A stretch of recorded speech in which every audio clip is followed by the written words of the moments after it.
The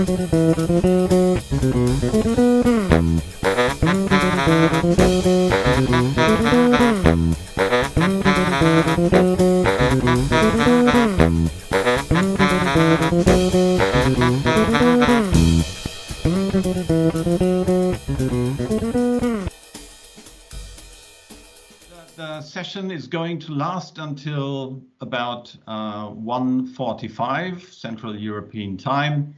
And Sean, we kick it off. We talked about supply chain segmentation last time. You know, pretty much what is it first also. It helps supply chainers and actually businesses to slice their operations and to target their business in a proper way and not averaging out everything into one big statistical pot with very little precision in steering the business. So differentiating value streams and value chains, supply chains, is the key to be much more focused in what you're trying to achieve, for example, in terms of successful customer outcomes. That's what we discussed last time. And I remember you said, you know, averaging is a bit like feet in ice water, and you know, the head is heated, and in around the mid of the body, I'm feeling okay. And that's what we're trying to avoid, right? Indeed. So maybe over to you. We add on this first take with this take two. Okay, well, thanks, Michael. Yeah, I think it's one of the things that brings the most clarity and potential for organisations, but it also seems to be one of the things they struggle with the most in terms of being able to sort of break down from a sort of very functional top-down model into a more end-to-end team-based structure. And you know, I've always said when I've helped organisations that the biggest challenge is not from moving from being sort of integrated into an improver or into an innovator, but actually from moving from functional to integrated. So breaking through those sort of functional silos and moving away from the traditional way of operating into a sort of a more end-to-end perspective seems to be the most challenging of all. And I think the reason for that is you're not talking about any sort of technical improvements. You're talking about challenging culture. You're talking about challenging the way departments have measured themselves, potentially over decades. You're talking about, you know, challenging egos of leaders who feel like they've got their little empire set exactly how they like it. Thank you very much.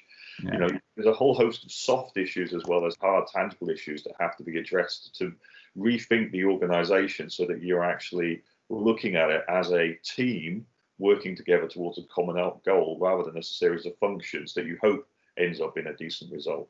And I think that would be the most challenging aspect for a lot of companies to get their head around.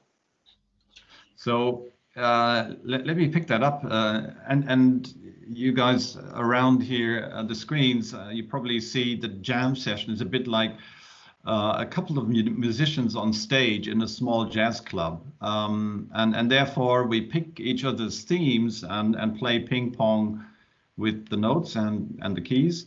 Maybe what we could do is to talk about both the hard facts as well as the soft criteria for success in segmenting supply chains. And we touched on it a little bit in the first session. Number one, because you know, you can drive supply chain segmentation maybe just from a supply chain perspective, but also it becomes much more impactful and also trickier when you look at it from a full business view. In other words, what you just mentioned involve the other functions into it, because it requires really not only a supply chain view on how many supply chains do you operate, but also to understand from other functions what supply chain really means. It does not mean, I think in our view here, just another function. It means how we look at our business and steer it so that we achieve the best outcome towards markets and both upstream and downstream. So maybe on the hard side of facts of going into addressing the success factors for good segmentation, we could discuss this a little bit and then come to the more soft factors a little bit later. Is that okay? Mm-hmm. Yeah. So maybe on the hard facts. One of the things I get as a response when working with clients and asking the early question, how many supply chains do you operate, is, as I mentioned last time, is is a counter question of do you want to know how many SKUs we operate, right? And that's probably not a good answer because that may be in the thousands or 10,000s or even 100,000s if you go into retail. But retail maybe is a point to pick it up where categorization of the product portfolio is already leading to a segmentation. And with groceries, we all know it's deep freeze, it's fresh food, it's packaged goods, etc. That leads to an early segmentation from a supply chain perspective or even the logistics perspective. When it comes to other businesses, then a number of other criteria come into play. And one, you know, Sean, we've discussed that at length in the past, also using SCORE, is make to stock, make to order, engineer to order, right? That's very often a standard first view of segmenting supply chains. Do you fulfill customer orders right from stock? Or do you take customer orders and move the decoupling point upstream and only start, let's say, buying or producing upon that particular customer order? But I think we both agree it's not sufficient, right? That kind of categorization would not do it. Well, absolutely, and I think one of the things that's quite interesting when you do sort of projects and you look into this is once you get people in different functions together in the same room and you get them to talk about what's strategically important to that particular supply chain, you start to realize that maybe the strategies that they have are not sufficient, and also maybe the strategies that their suppliers have might be causing the problems. So, for example, if we want a high level of reliability, we've decided that actually the key strategy we want for this particular supply chain is reliability. And actually, you know, we want to have items at stock in order to achieve that reliability. And then we find that we've got go down to procurement, and actually the procurement decisions have been based around price and who, you know, where they can buy in price. So they're buying in high volumes, probably from a long distance away, in order to hit a price point. And what you've actually got there is then you having conversations around that where you think, well, actually, you know, why is it taking so long to get in here? Why have you made those decisions? Well, because that's the way I'm measured. I'm measured in order to be, and I behave in the way that I'm measured.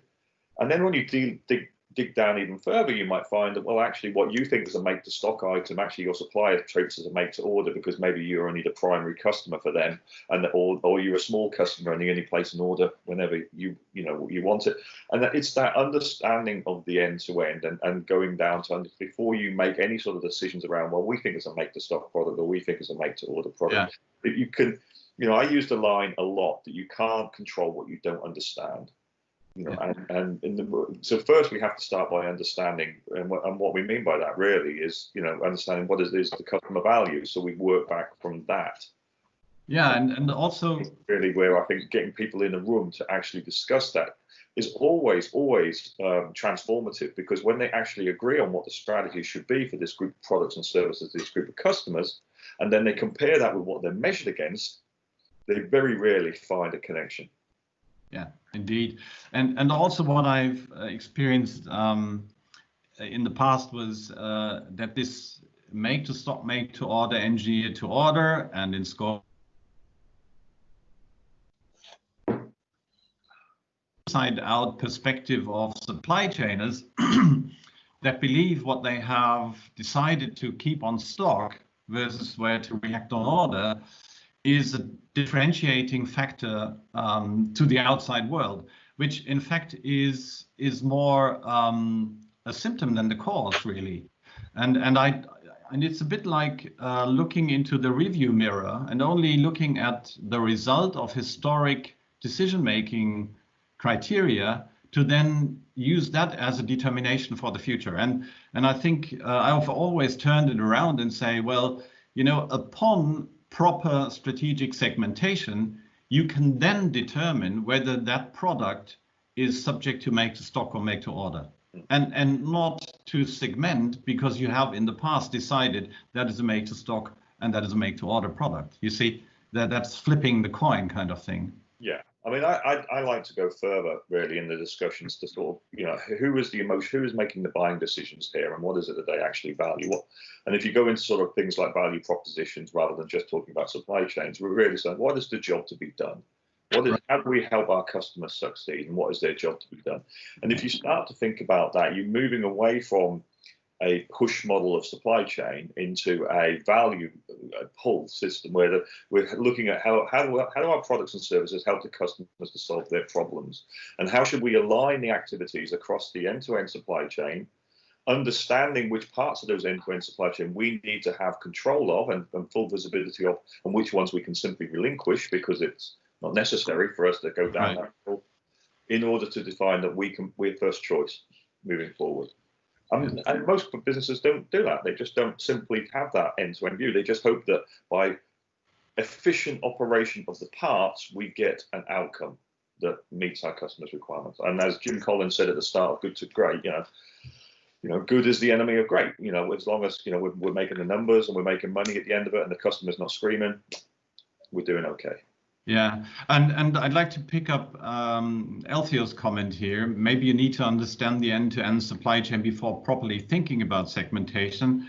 And I think that's a very valid point. Number one, also because it's a nice pass to us. Thank you, Elthio, because we will pick up this end-to-end supply chain in another jam session and talk about myth or reality. Yeah, so the term end-to-end is really kind of misused a lot, from cradle to grave, from cow to cone, and all these expressions, where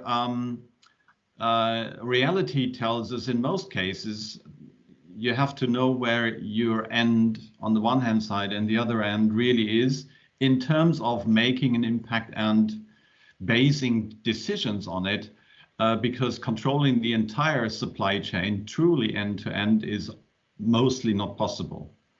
And that has many reasons, and bear with us, we have another jam session on this one.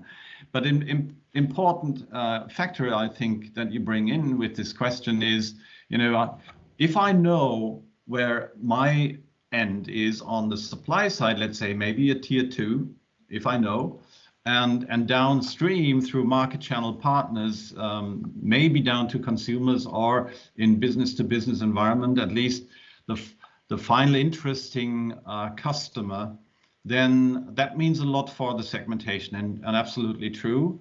That's where I've seen also companies saying, well, if we now understand end to end, the decision is it doesn't make sense to segment really end to end, but differentiate a segmentation upstream and differentiate segmentation downstream.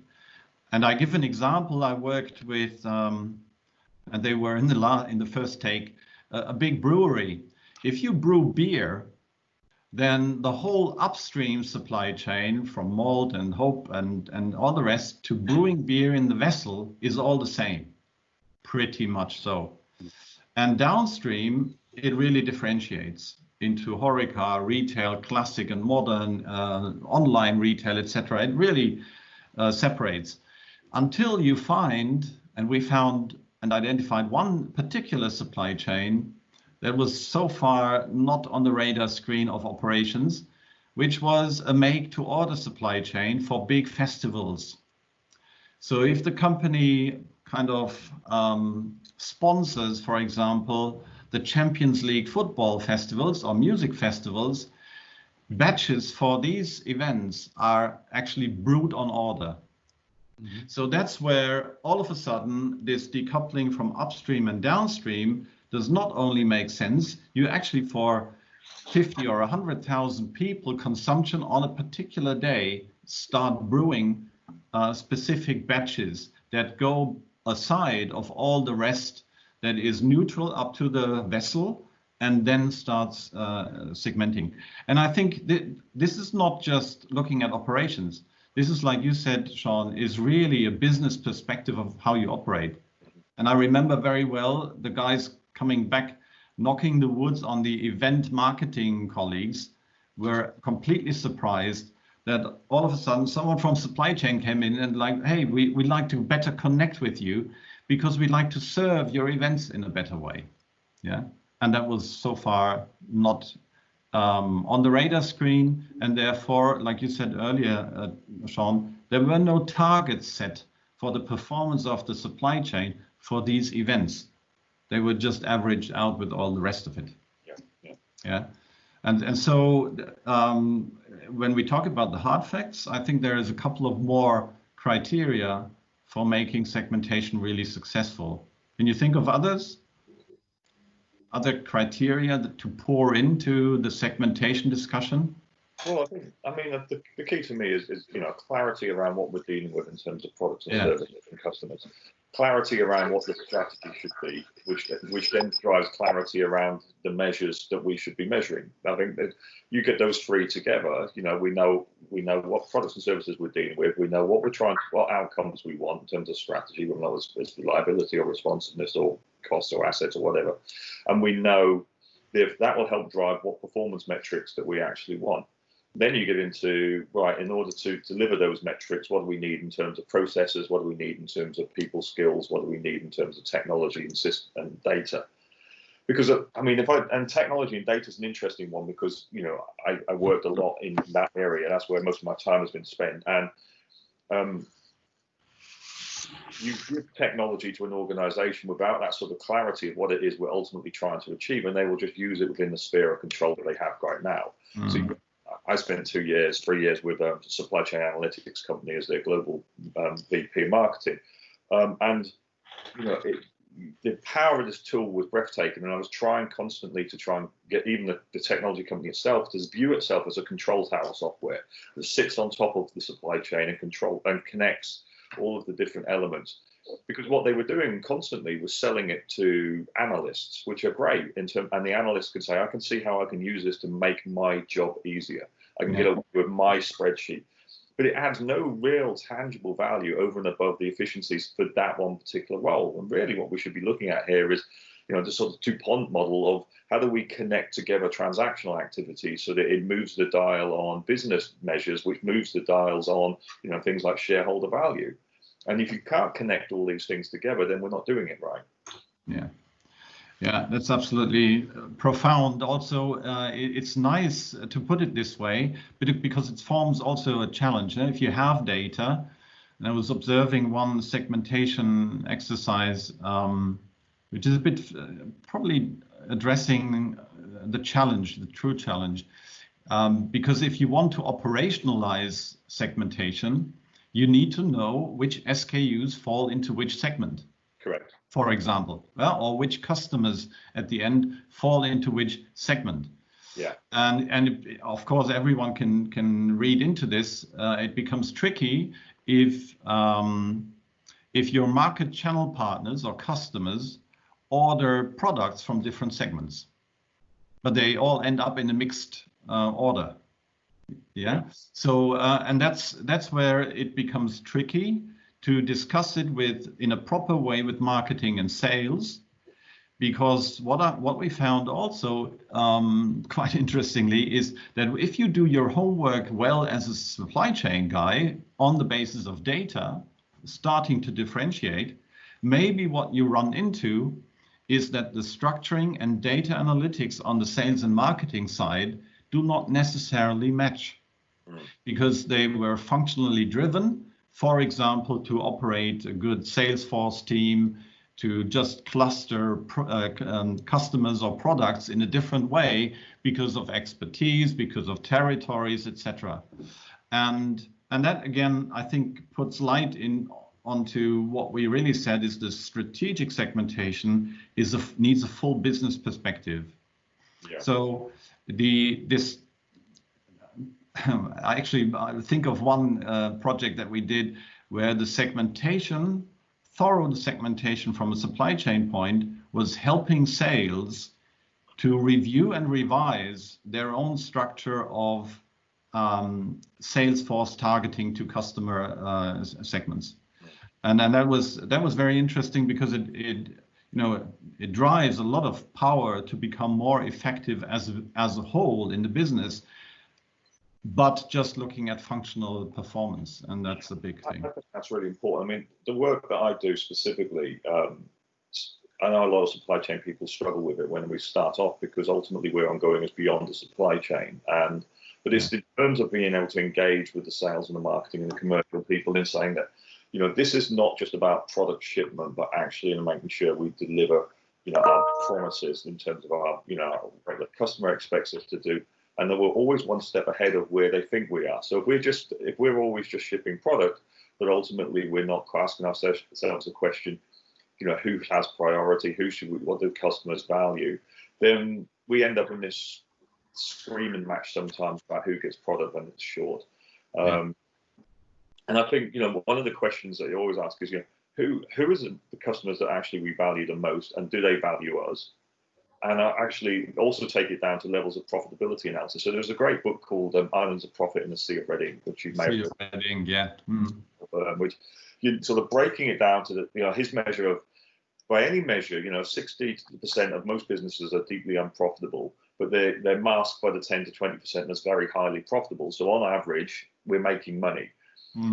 But most businesses don't know. They don't know what's the 10% versus the 60%. And I find that again and again. And I go back to when I worked in FMCG businesses, specifically sort of companies like Cadbury's, where we would push volume to customers that made a lot of noise and were big customers. But ultimately, we're virtually making no money, if any money at all, off those sales, and constantly taking and robbing stock from very profitable customers that might have been export or more independent mom and pop stores to give to these stores, because the sales team were targeted on hitting those particular numbers. And they did, and as long as the salesman was targeted on volume numbers, he got the bonus, everything was fine. But ultimately, the company was losing. The company was taking away profitable demand and giving it to unprofitable demand, and thinking it was winning by doing that. That's a wonderful bridge also to a remark that Vicky brought in, where she says, because of COVID-19, of course, e-commerce and online sales is a very important arm for a lot of businesses. And she said, well, retail is trying to shift to online sales even more so. That is a new supply chain that needs to be set up with different resources. If not doing it right, it will upset customers. And actually, it will upset also the company that is trying it in the wrong way. I've seen that in fashion retail. I worked in fashion retail as well. And there, the idea in the board, I remember very well the meeting, the C-level meeting, where the idea was, hey, let's just open a web shop. And we got great warehouses for, hanging garment, etc., and flat garment. And we can just fulfill orders for online sales through our engines, the distribution centers. And I said, this is not going to work. And in particular, if you open a new online web shop or do e-commerce for the first time, then you will see 60% of returns, right? Yeah. Before consumers really get to know the measurement of the sizes, etc., they will order 3 different sizes. Probably the middle one may fit, and then the 2 other ones are getting returned, which is something that no distribution center for store deliveries is equipped for, and therefore you need to set up even. And we talk segmentation here. You have to consider to even set up a separate infrastructure if the order pattern out for fulfillment and returns are absolutely different to your regular replenishment of stores, right? Yeah. And that's one of the keys of segmentation. Gartner, a couple of years ago, I was at the Gartner Supply Chain Executive Conference, and they did the research of their study, and they said the single source now for most e-commerce fulfillment centers is returns. That's the single biggest source of product as stuff come back, specifically in apparel for the reasons that you mentioned. I mean, I often quip that, I remember coming back from an international trip, and I thought we'd won the lottery when we'd been away, because my bed was completely covered in clothes, and my wife rushed to sort of inform me that we hadn't won the lottery, and that, don't worry, 90% of this was going back, because she wanted one outfit, but she didn't know which one, so she bought 3 outfits in 3 different sizes, 9 outfits, 8 of those going back. So you're right, the costs of that are enormous for apparel companies. And I think the thing is, without anything sort of form of segmentation or anything cost control, they don't know how much that supply chain is costing them. Yep. They have no idea. They're just seeing, as long as they get the throughput from the sale and they're measuring the sale and they're not actually looking to the return or being able to measure the entire cost. Yeah. They're still in this world of, well, as long as we make more money than it's cost us, we're doing okay. Well, actually, you're missing a huge opportunity there to define a supply chain infrastructure and control mechanisms and metrics and visibility specifically to manage a supply chain that you know have a high degree of returns. Yeah. And to strategically think about where you do drop-off points, where you do pickup points, how you schedule deliveries, so that the commercial team specifically can make a decision, understanding the true cost, the cost to serve, and wrap that into their commercial discussions, rather than just looking at a commercial discussion as, I've just got to get the sale, and then I hope the supply chain costs, well, aren't too much. Well, it doesn't really matter anyway, because it's not me who gets measured on it, so it's someone else's problem. Yeah. And that's when we find out, because we don't understand what the profitability is per supply chain, because we don't go down to a supply chain level. Indeed. We just hope that the costs are less than the value we're putting in. And that's great, because as an insight here, I think the interesting part sits on the fact that it's not about the lowest level of detail necessarily, but it has an impact on the strategic level of decision making to differentiate parts or arms of your business, and not per SKU. Whether or not you have a profitability calculation in controlling per SKU per location, to see the finest level of granularity, may not be as important and maybe not even feasible.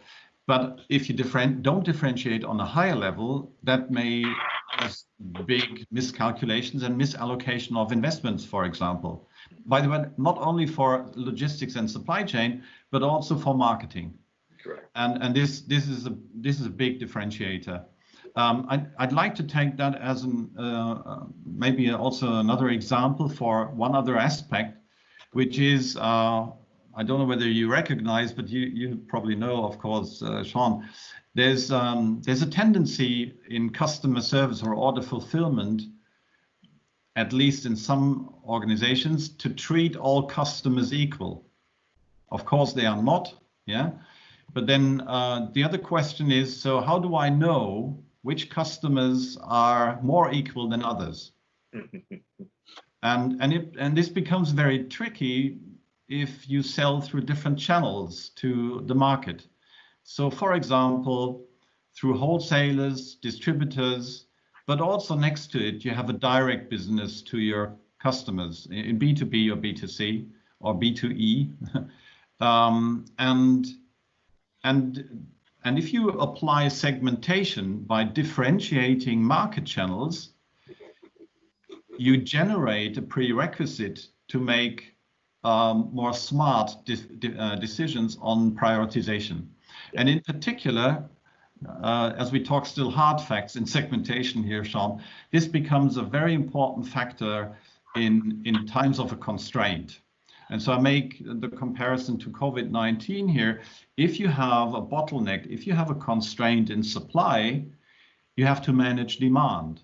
And if you don't segment and therefore prioritize well, you end up with average decision-making criteria to spread out what you have, instead of allocating properly your inventory, your resources, your money, etc., for prioritization in a tactical or operational way. In fact, it usually ends up being worse than that, Michael. What you end up is usually a customer services department that ends up prioritizing their customers, and you end up in a situation where they behave in a way that's detrimental to the success of the chain by basically prioritizing the customers that they're personally responsible for. So you see, I've seen this before a lot in FMCG, where the customer service rep will make sure they grab the demand for their customers, regardless of whether or not they've had 150, 200, 300% of their forecasted or allocated amounts. They will make sure that they prioritize them, because that's how they're independently measured.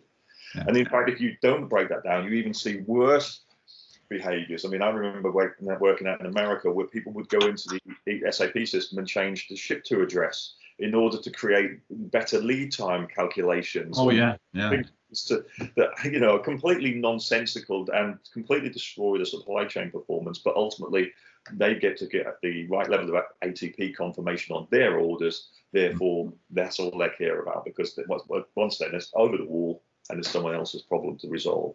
Yeah. And I think this is where segmentation is so important, because it helps you define the strategy. If you've got a customer group that has a high level of reliability, and reliability is key, whereas one is much more on cost, because we're not making the profit margins on them, then we know we can take off the cost-focused guy who's prepared to wait that a little bit longer, as long as he gets the right price point. Absolutely. The ones that are more reliable. Unless you do that segmentation, you can't do that. Indeed. You're averaging it, don't you? Yeah, absolutely. And also, as you say now, it brings up memories of changing direction, how you steer business, which is away from anecdotal. Last week's hot topic was reliability, towards what we have agreed upon for this particular supply chain segment is agility, and therefore, or cost, or whatever, another one of the performance attributes, which gives kind of calms down the discussion of what's the hot potato of today. So away from anecdotal to more fact-based, targeted steering of performance. You're absolutely right. I mean, otherwise you're just pulling the levers, aren't you? You're saying, right, last month we had terrible service, so this quarter is service. So you pump inventory into the supply chain, you get your service levels up.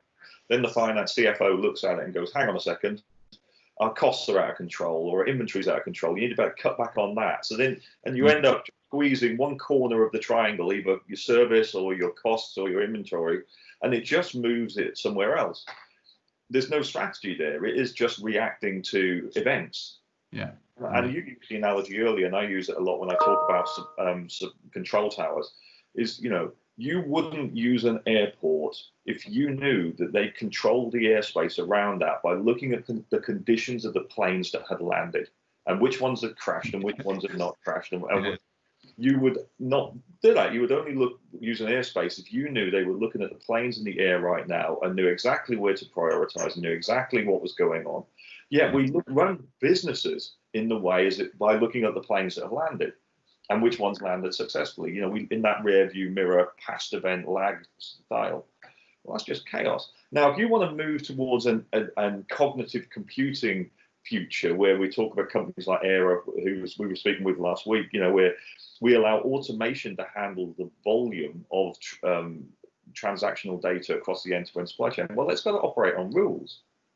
And it's got to know what to prioritize and what not to prioritize, and when to make this decision and when not to make that decision. Well, unless you know what, you can't control what you don't understand, as I said earlier. So unless you understand what those rules are and how each product and to each customer you want to behave and what happens in times of constraint, then what do you tell it? Yeah, indeed. And we're progressing in time. We got a couple of more minutes left, but I'd like to bring up one other point, just to also, maybe it's not wise, but to emphasize that the segmentation decision-making process is, I've experienced always as an iterative process with the top management team. You actually go through waves of circles of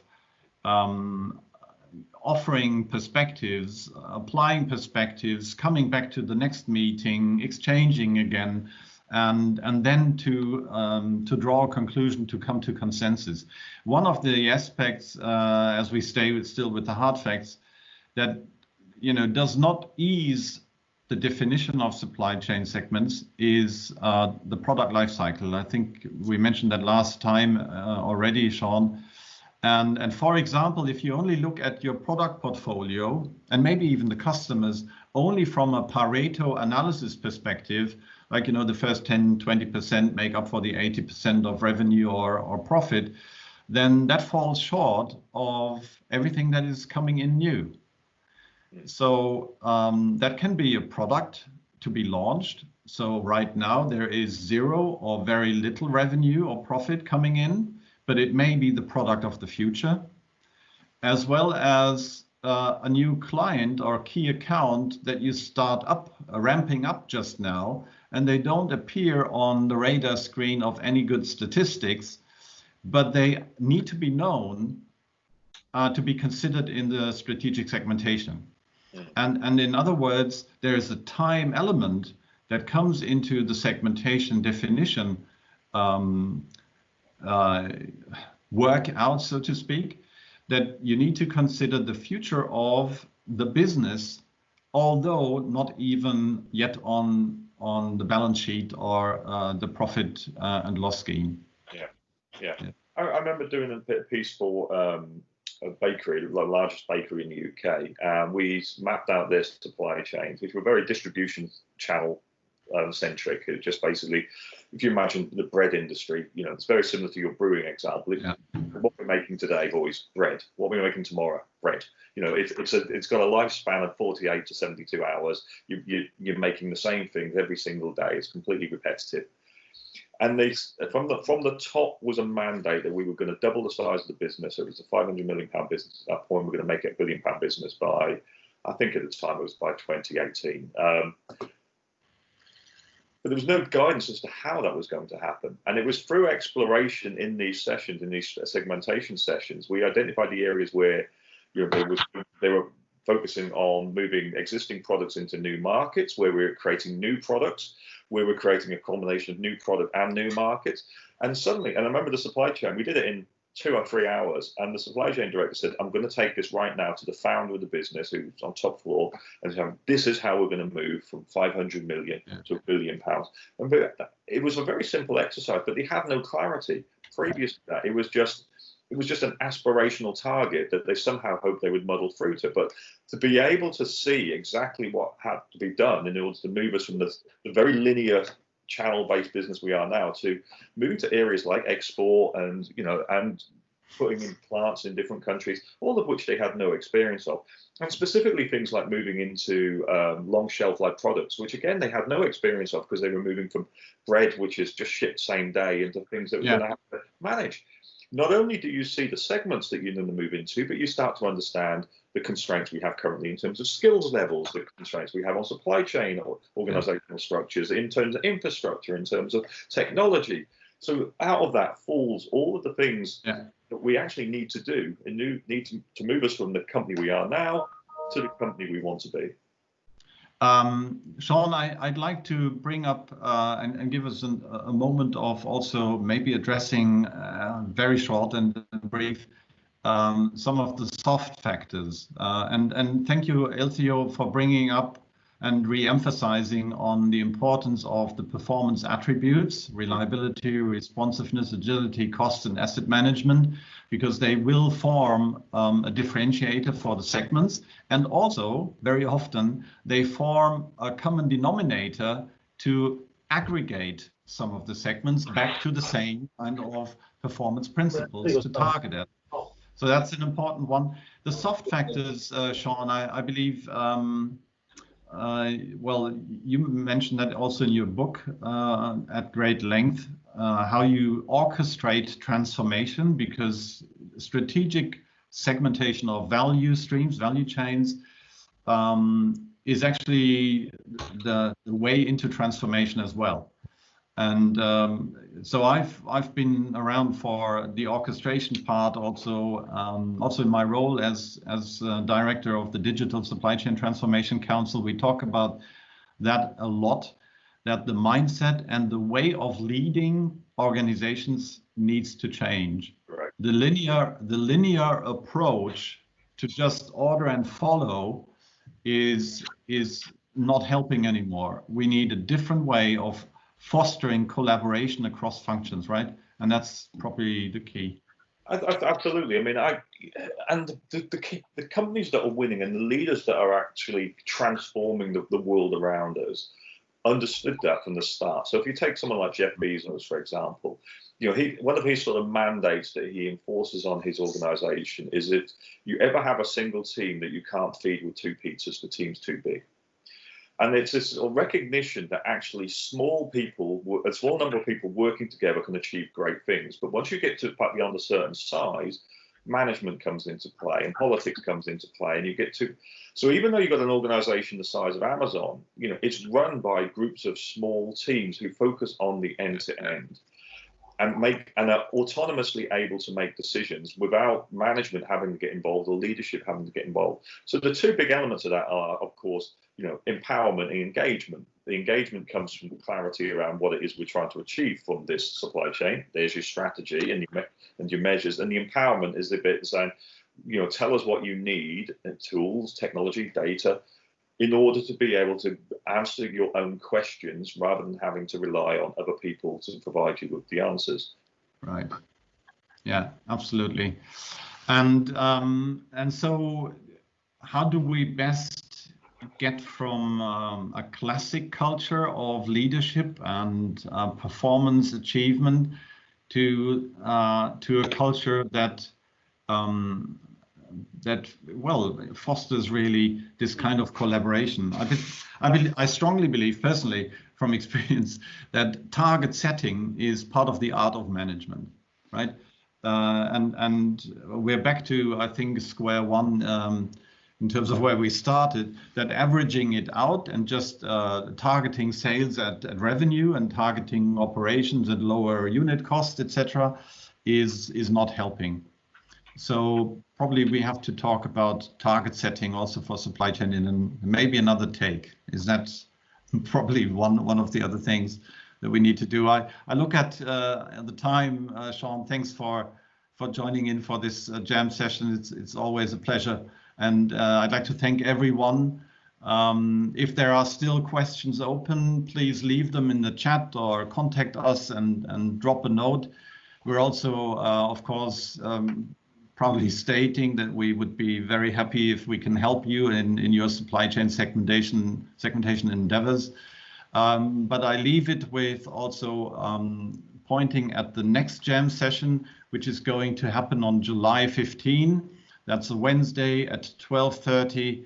I'm looking forward to jam around demand and supply synchronization, myth or reality, with SCORE instructor fellow Marc Fauré from Belgium. And I guess, Sean, we will be looking forward to the end-to-end supply chain discussion at another time, right? Indeed. Thank you. And with this, I say goodbye.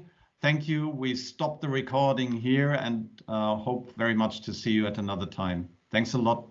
Take care, everyone. Lovely to see you. Stay safe. Thanks for joining. Thank you. Bye. Michael, stay safe. Cheerio. Bye.